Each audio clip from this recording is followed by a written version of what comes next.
कितनी महिलाओं का बलात्कार हुआ है और कितनी महिलाएं कुचली जा रही हैं, दबी जा रही हैं।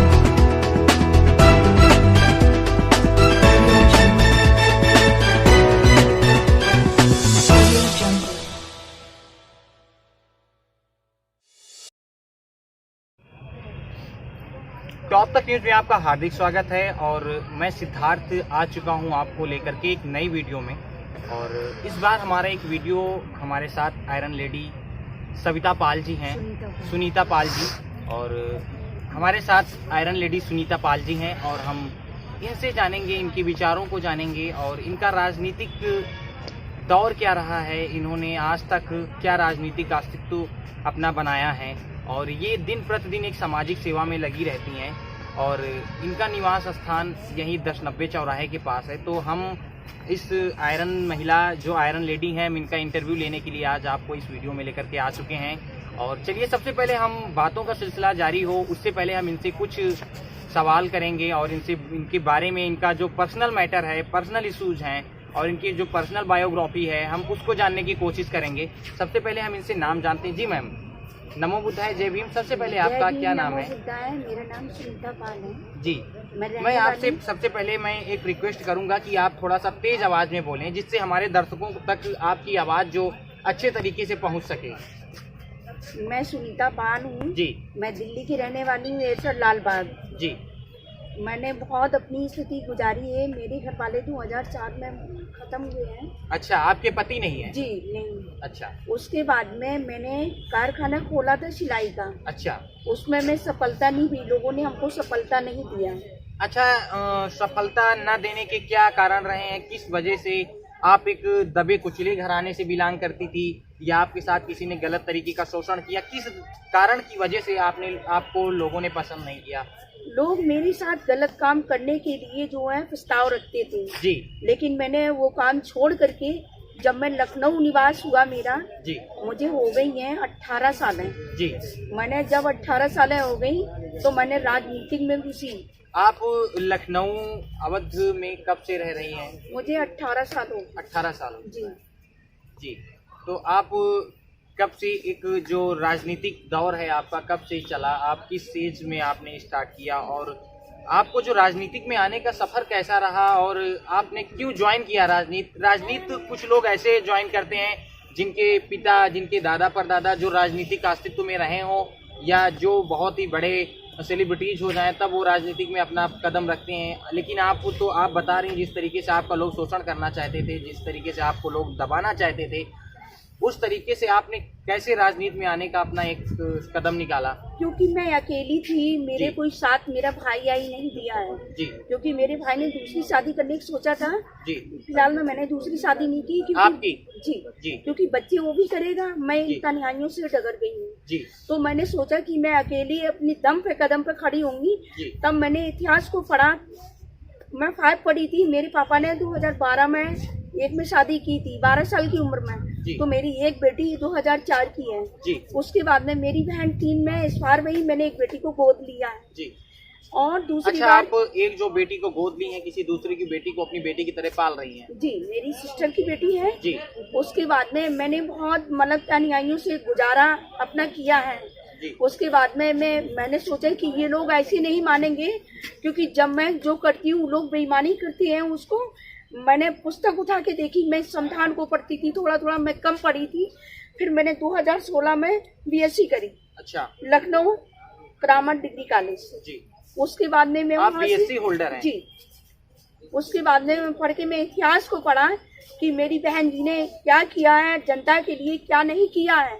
सबसे पहले हम आपसे ये सवाल पूछना चाहेंगे कि आप किस पार्टी से बिलोंग करती हैं या अपने स्वार्थ को साबित करने के लिए, अपने स्वार्थ के लिए आपने किसी पार्टी को ज्वाइन कर लिया है या किसी के विचारों से प्रभावित होकर के आपने पार्टी ज्वाइन किया है? कौन सी आप पार्टी से बिलोंग करती, किस राजनीतिक दल में आप? मैं बाबा साहब के धर्म पे चलती हूँ जी। जो मेरे बाबा साहब ने दिया है उनको मैं कन्वर्ट करती हूँ, क्योंकि मेरे बाबा साहब ने शिक्षा दी, पढ़ने लिखने का, पानी का अधिकार दिया है।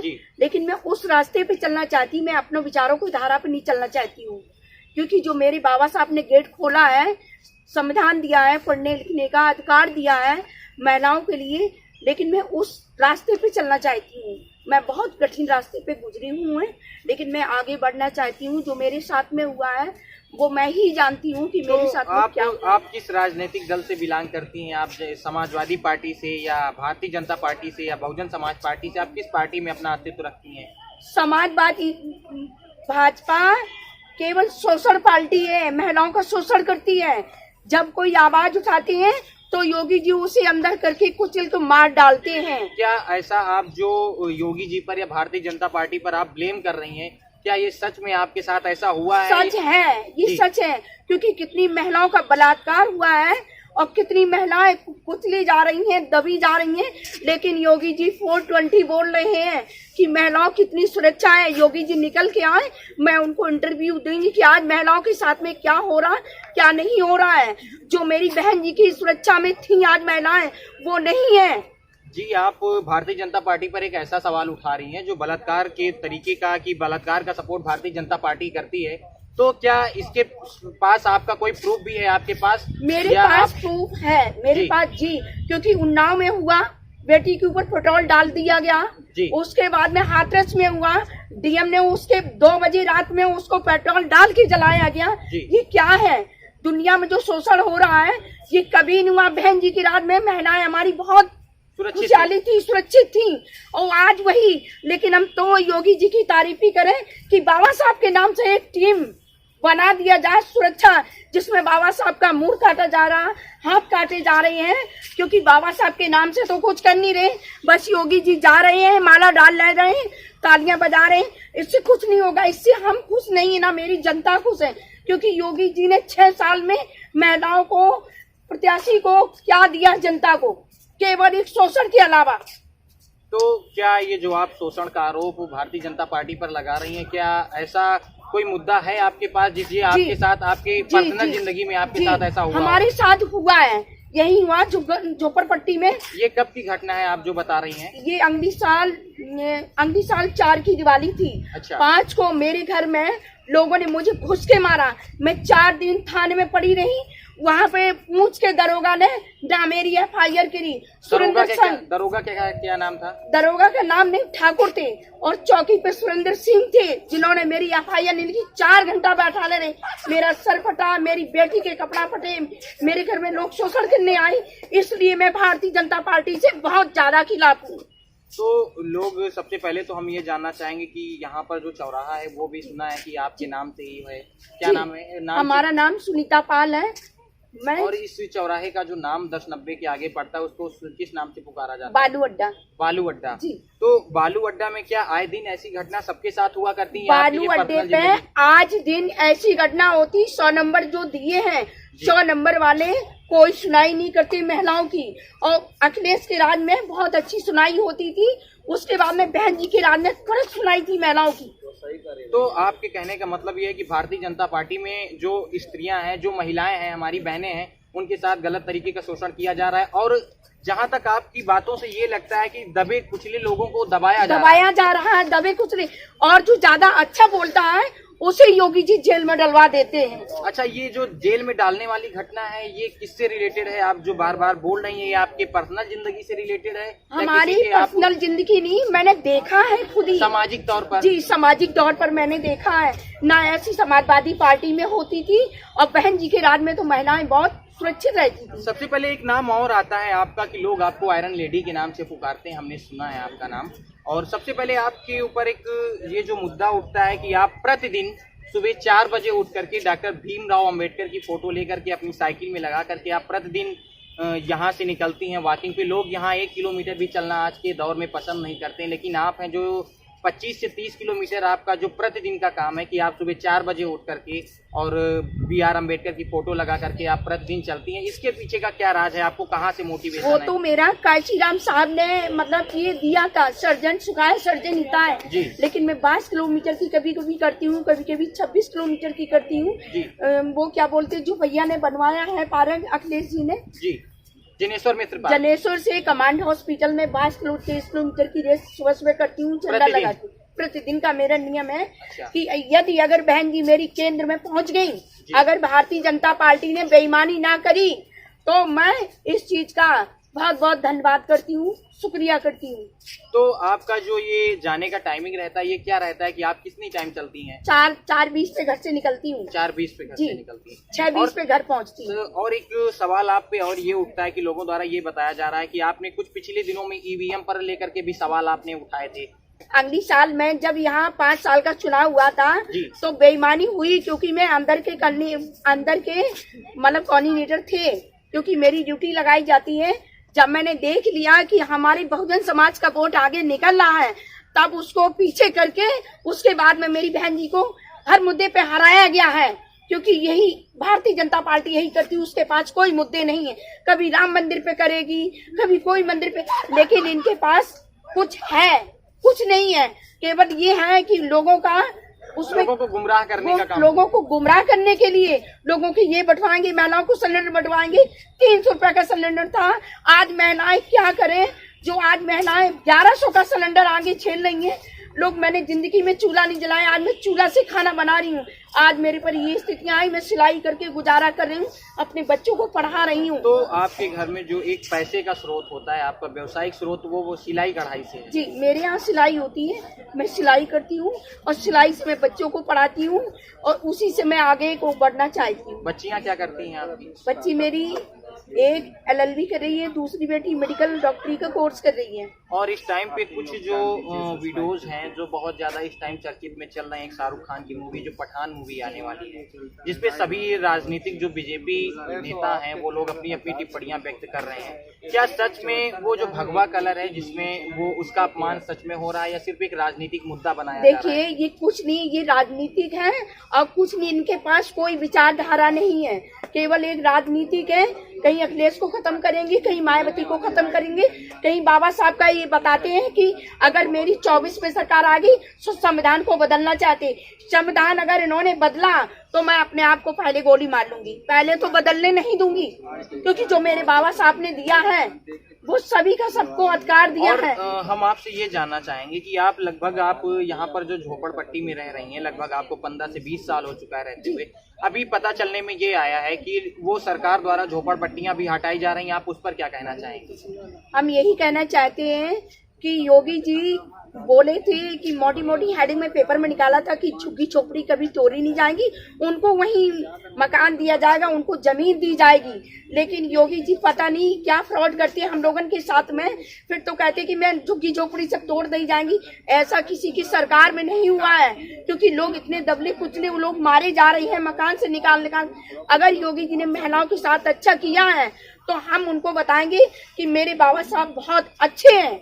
योगी, एक सवाल और हम आपसे पूछना चाहते हैं कि आप लगभग 15 से 20 साल से यहाँ पर रह रही हैं, आप निवास कर रही हैं, दिल्ली से आकर के आप अपना राजनीतिक सफर स्टार्ट किया और उसके बाद आपके साथ लोगों ने शोषण भी करने की कोशिश की, भारतीय जनता पार्टी में आपको परेशान भी किया गया। आप यहाँ पर रह रही हैं, अब यहाँ तक कि शोषण के साथ साथ आपका जो निवास स्थान है, जो आप जहाँ पर रह रही हैं, उसे भी हटाने की कोशिश की जा रही है सरकार द्वारा या नगर निगम द्वारा। उस पर आप भी टिप्पणी कुछ करना चाह रही थी, उसे आप बताएं। मैं योगी जी से ये चाहती हूँ कि योगी जी जो आपके अधिकारी गलत गलत बोलते हैं, भद्दी भद्दी गालियाँ देते हैं, उनको आप गिरफ्तार करिए कि महिलाओं से क्या बोलते हैं। जो आप आरोप लगा रही हैं पार्टी पर कि उनके जो अधिकारी हैं वो गंदी गंदी गालियाँ देते हैं, तो कोई अधिकारी है ऐसा जिसका आप नाम जानती हो जिसने गाली दी हो? सिंचाई विभाग के अधिकारी हैं। क्या नाम है उनका? नाम नहीं मैं जानती हूँ, क्योंकि वो आज दिन आते हैं और यहाँ जगह उन्होंने चेक नहीं, क्योंकि जब मैं आई थी तो मैंने 1,10,000 की वहाँ भराई करवाई थी। किसी आदमी से आप पूछ सकते हैं, क्योंकि मैंने वहाँ आके कितनी वहाँ मतलब मेहनत की है। लेकिन जब मैंने जगह को चमकाया तब ये लोग अपना गुमराह करके मुझे हटा रहे।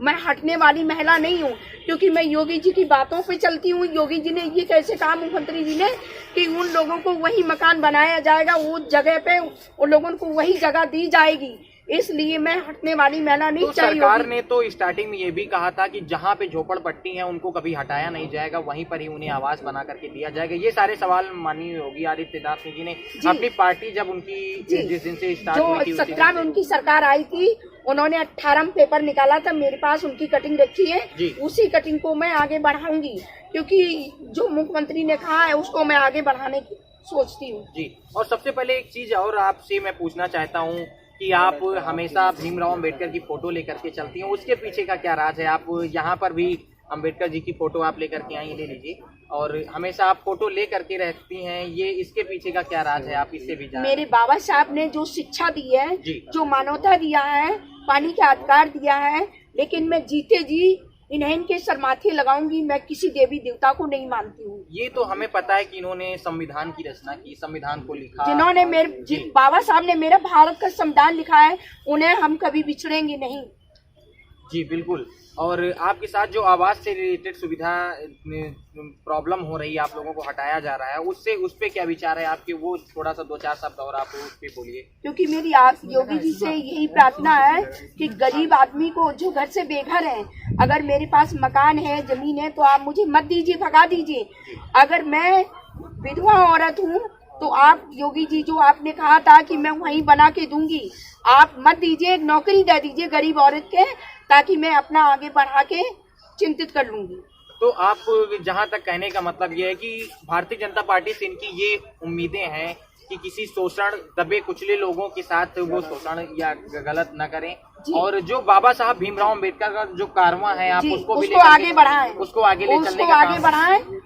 इसलिए कि हमारे बाबा साहब ने ये ऐसे नहीं किया है कि आप भारतीय जनता पार्टी आ जाए तो मेरे शोषण को, मतलब दबने कुचले लोगों को मतलब कुचले, उसको आगे बढ़ाने की सोचे। हम अपने इंटरव्यू का सिलसिला बंद करें कि उससे पहले हम आपसे ये पूछना चाहेंगे कि आप जो आपकी बहनें हैं, महिलाएं हैं या माताएं हैं, आप उनको क्या जन संदेश देना चाहेंगी? आप उनसे क्या बताना चाहेंगी? मैं यही सोचती हूँ कि मेरी बहन जी को आगे बढ़ाए। मैं बहन जी के साथ हूँ। जो मेरी बहन जी ने काम किया है, मैंने जनता के पीछे बहुत अच्छा काम किया है। कोरोना में मैंने 5000 गरीब लोगों को राशन बांटा है बाबा साहब के नाम से। 30,000 35,000 का मैंने राशन बांटा अपने घर से बाबा साहब के नाम से। अब 5,000 मैंने घर से सिल के मास्क बांटे हैं, गरीब लोगों की बहुत मदद करी बाबा साहब के नाम से। तो जैसा कि आप देख सकते हैं कि आर्थिक रूप से कमजोर होने के बावजूद भी इन्होंने कोविड काल में 5,000 लोगों को खाना और लगभग लोगों को 500 लोगों को मास्क इन्होंने वितरित किए हैं। तो ऐसी आयरन लेडी को हम सलाम करते हैं और ये कहना ये चाह रही हैं कि हमारी जो माताएं बहनें हैं वो बाबा साहब के कारवां को आगे बढ़ाती रहें, और ये भारतीय जनता पार्टी से ये भी रिक्वायर करती हैं, ये भी उम्मीद करती हैं कि वो जो दबे कुचले लोग हैं उनके साथ शोषण न करें, और उनको जहां पर आश्रय बना करके दिया जा सकता है वहां पर आश्रय बना करके दें। और जय भीम, नमो बुद्धाय। इसी के साथ हम अपने इंटरव्यू को समाप्त करते हैं। जय भीम, नमो बुद्धाय, जय संविधान। जी, जय संविधान। बहुत बहुत